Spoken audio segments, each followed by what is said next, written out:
Good morning guys, uwi pala tayo ng bahay ngayon at may gagawin tayo. Yan, biyahe na tayo papunta sa bahay.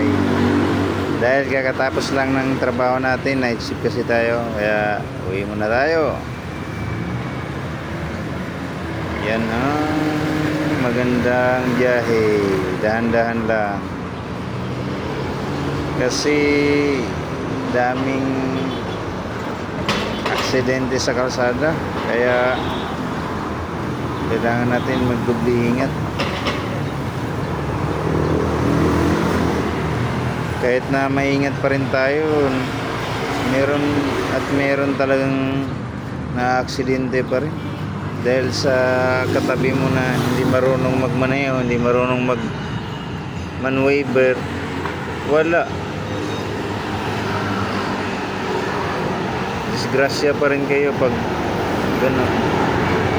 Yan po, malapit na ako sa bahay. Yan, Lord, salamat po sa safe na biyahe.